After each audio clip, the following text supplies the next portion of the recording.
Genius doctor, যার কিন্তু সে ছিল এক কাজের সুটা দ্বীপের মধ্যে মানিয়ে নেওয়া তো কিন্তু খুবই হেল্পফুল একটি। আর সেখান থেকে এমন কিছু ঘটনার মুখোমুখি হয়ে ইন্টারেস্টিং হতে চলেছে। আশা করি নতুন আসা সোল্ডার ট্রেনিং এর সময় হঠাৎ করে সাহায্য নিয়ে ও দুজনকেই প্রাথমিক জয়েন হয়েছে। যদি তুমি কোরিয়ার খুব ভালো এক ক্লাস আমরা জানতে পারি ওকে তো এক আইল্যান্ড করার জন্য ওর পকেট থেকে মেডিসিন বের করে আছে। নিজেকে শান্ত রাখার চেষ্টা, অনেক টাকার প্রয়োজন হয়, বেশি ভয় হচ্ছিল ও নিজের ঘুমও ভালো হবে পরে জন্য ও মেয়েটিকে বারবার বলতে পারছে না। ও আস্তে আস্তে পানি আর একজন জুনিয়র নার্স ছিলাম তখন আনতে পারে না।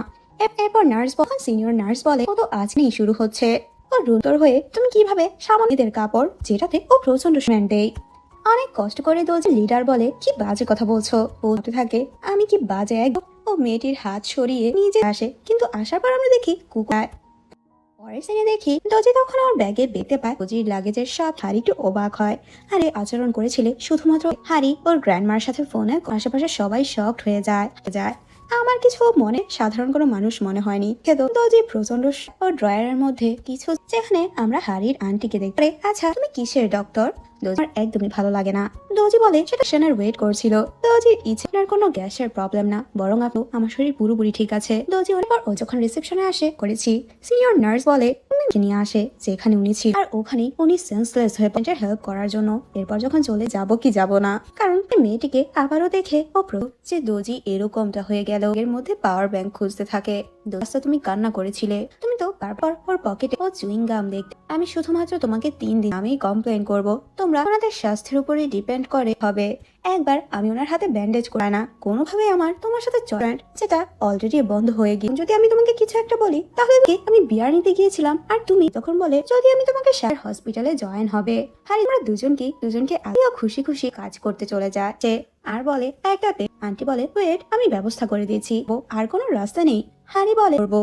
দোজি বলে তুমি বোটে করে চলে যাওয়া হয়, তুমি এখানে কি করছো? আর ঘাড়ে তো একটা স্পাই ওকে হেল্প করার জন্য। প্লিজ তুমি লাইন ক্রস করে আমাকে। দুজন একটা বাসার সামনে আসে না, তখন দুজনই আমার বাসা থেকে বের হও। কিন্তু মিস্টার কিন্তু ওদের গিয়ে ওরা ওখান থেকে চলে আসে। রাস্তা খুঁজি যেটা শুনে যায় অবশেষে আমাদের সামনে বসবো। আমার হেলমেট আনো ওখান থেকে চলে যায়, যেটাতে হিয়ন বলে আচ্ছা তুমি কি আমাকে চিনতে? বসে আমার অলরেডি বয়ফ্রেন্ড আছে। ও জিজ্ঞেস করে আচ্ছা আমাদের কি আগে তুমি এখানে কিভাবে আসলে? এরপর ওরা তিনজন যখন সাহায্য করো, কিন্তু এখানে তোমার দোজিও রাজি হয়ে যায়। প্রচন্ড ভয় পাচ্ছিল, যদি হাঁটতে চায় না। দুজনই অনেক কারণে উনি ওখানেই সেন্সলেস হয়ে পড়ে। খুব বাজেভাবে কাট লাগে আসে আর বলে 8 ঘন্টা। হারি বলে এই লোকটি তোমাকে একদমই। তখন তো উনি খুব রেগে যায়, আমার হাতে আবার কি বানিয়ে বানিয়ে কথা কেন বলছো? তখন করছিল যে তোমার কাছে। দেখি ওরা দুজন তো আবারও অবস্থা আরো বেশি খারাপ হয়ে যাবেন, কিন্তু উনি কোনো কথায় ভেজে হসপিটালে ফিরে আসে দিচ্ছি।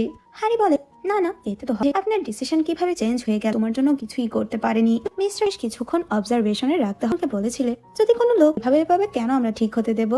তোমার কি সিক্রেট আছে? করবো। আর হেল্প করে ওরা দুজনও অনেক নিজের জীবনের বিপর্যয়